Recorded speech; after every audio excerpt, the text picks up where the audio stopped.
Tune में law of chemical कंबाइनेशन रासायनिक संयोग के नियम के अंतर्गत चतुर्थ मूल नियम लॉ ऑफ रेसिप्रोकल प्रोपोर्शन तुल्य या व्युत्क्रमानुपात का नियम की चर्चा करेंगे।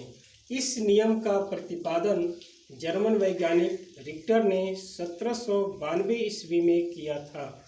इस नियम के अनुसार जब दो तत्व किसी तीसरे तत्व के निश्चित द्रव्यमान से अलग अलग संयोग करके यौगिक बनाते हैं तो तीसरे तत्व के निश्चित द्रव्यमान से संयुक्त तत्वों के द्रव्यमानों में एक सरल अनुपात होता है तथा जब कभी ये दोनों तत्व आपस में संयोग करके यौगिक बनाते हैं तो इनमें भी वही सरल अनुपात होता है अथवा इनका कोई सरल गुणक अनुपात होता है।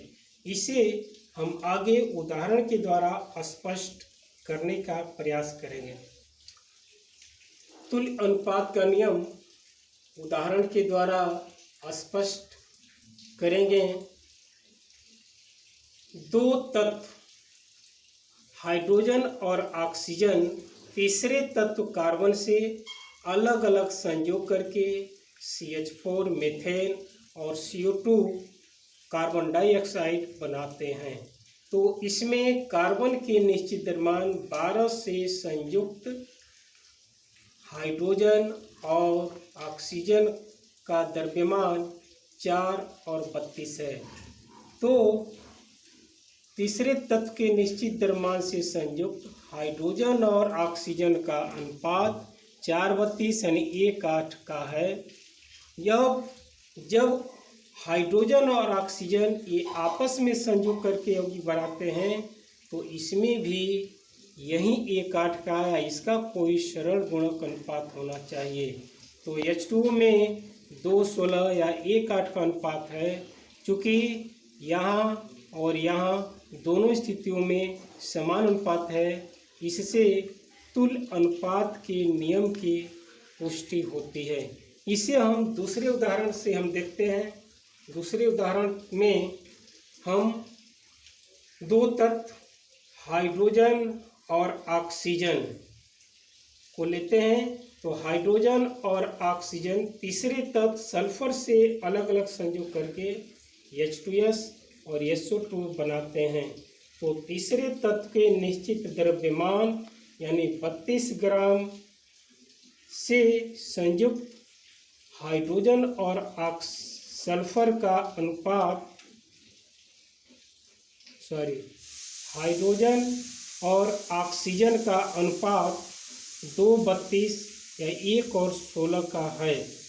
अब जब कभी ये हाइड्रोजन और ऑक्सीजन आपस में संयुक्त करते हैं और H2O का निर्माण करते हैं तो यहाँ भी यही अनुपात होगा या इसका कोई सरल गुणक होना चाहिए जो कि 2:16 का अनुपात है या 1:8 का, चूँकि 1:16 का यह सरल गुणक अनुपात है इसलिए यहाँ भी तुल्य अनुपात के नियम की पुष्टि होती है।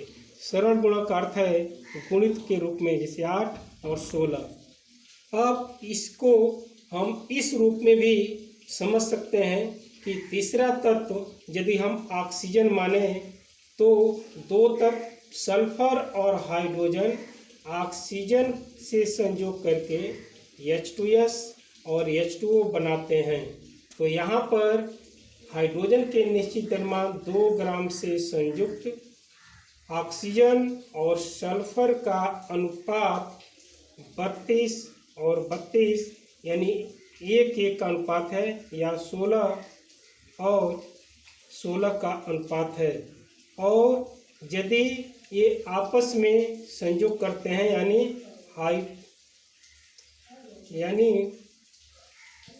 और हाइड्रोजन तो H2S में भी यही सरल गुणक अनुपात होना चाहिए यानी सरल अनुपात या इसका कोई सरल गुणक होना चाहिए।